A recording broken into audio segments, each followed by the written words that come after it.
Hey lovelies! As you know, all month long, I am fixing dinner with tasty recipes full of nutritious ingredients you can feel really good about.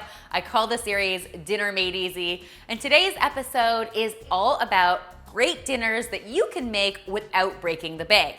But the best part is, they actually still taste like $1,000,000. So when it comes to budget-friendly meals, few things are more affordable than rice and beans. That's why they are enjoyed worldwide. Today, I am making a Tuscan rice and bean skillet. I'm going to be using some really inexpensive pork sausage in this recipe, but you always have the option to leave this one vegetarian. It will be just as delicious. I'm getting started by heating some oil in a skillet on the stove. To that, as I often do, I'm going to add some finely diced onion. Once that onion is nice and soft, we're going to add some garlic to the pan, and then we're going to cook our sausage. I've removed it from its casing, and I'm just going to use my spoon to break it up into bits. I'm going to cook this until it is no longer pink. Then I'm going to add my rice to my pan, some really inexpensive cannellini beans that have been rinsed and drained. For my liquid, I'm using some chicken broth and some diced tomatoes. These are so handy to have in your pantry. And then I'm using just a little sprinkle of store-bought Italian seasoning. But if you don't have this on hand, not to worry, salt and pepper will do. I'm just going to bring this to a simmer. Once you see those bubbles forming on top, you can reduce your heat to medium-low, pop the lid on your skillet, and let this cook away until that rice has absorbed all the liquid and it's cooked through. After about 15 minutes or so, a masterpiece has come alive. But not so fast. It's always critical we get some greens in our lives, so I'm going to dump in some baby spinach that I've just given a quick chop to. Put the lid on, allow it to steam for another 2 or 3 minutes until it's nicely wilted, and then give it a stir to mix it all together. I feel pretty confident this will become a huge fan favorite in your house, and the greatest part is it can all be made for less than $10 or $15. Plus, if you're only feeding 2, you'll definitely have some left over for lunch. How's that for cost effective? I absolutely love the concept of breakfast for dinner. So for my next budget-friendly meal, I'm going to be whipping up a mushroom frittata featuring, of course, delicious eggs, which are a really inexpensive source of protein. So I'm getting started by melting some butter in a cast iron pan. You could definitely do this with oil as well if you wanted to. Also, an important note, be sure to use an oven-safe pan because we are going to be finishing our frittata in the oven. And you know what's not affordable? Buying a brand new pan. Once that butter is melted, I'm going to add in some sliced mushrooms. I'm going to cook those mushrooms until they've released all their moisture and they start to get nice and golden.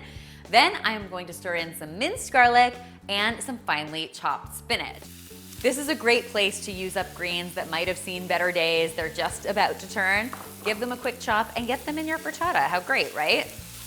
While that spinach is wilting, we are going to beat up some eggs with a little splash of milk, some salt and some pepper, and then we are going to pour that yumminess into the pan and give it all a good scramble for a minute or 2. The idea here is to keep those eggs moving so that they start to cook through.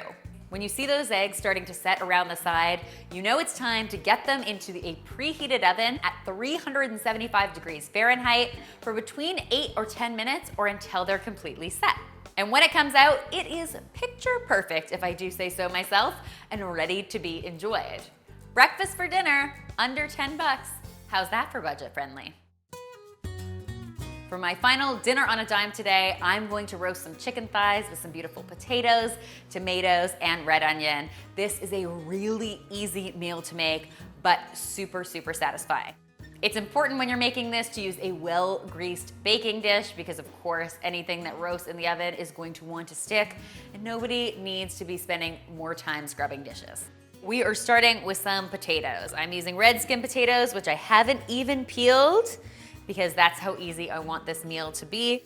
Toss them in a little bit of oil and some red wine vinegar. We're gonna try to get a little tartness happening in here.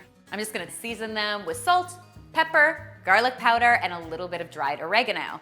Once our potatoes are tossed in all that yummy seasoning, we are going to add even more flavor with some red onion. Who doesn't have some onion lying around? You can really use any color onion that makes you happy. We're also going to load in some cherry tomatoes. Super inexpensive, especially in the summertime when tomatoes are in abundance. Once those are layered into your pan, you can top all of this with your chicken. Now here, I'm actually using some boneless, skinless chicken thighs. When you're talking about affordable cuts of meat, chicken thighs really can't be beat. They are quite affordable. If you wanna make this even less expensive, you can go ahead and buy chicken thighs with the bone in and the skin on. You'll find that those are even cheaper in your supermarket. We're going to season those up in the very same way with some garlic powder, dried oregano, salt and pepper, and then get this dish in the oven at 375 degrees Fahrenheit until that chicken is nice and golden and cooked to an internal temperature of 165 degrees Fahrenheit.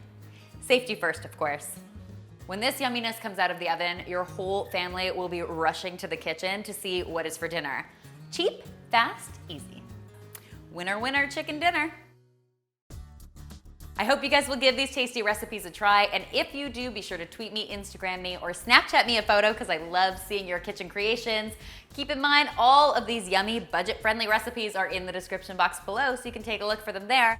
And of course, I've got a ton more great dinner ideas in my Dinner Made Easy playlist, so don't stop here. And finally, if you haven't already, be sure to subscribe because there's lots more dinner deliciousness where this came from.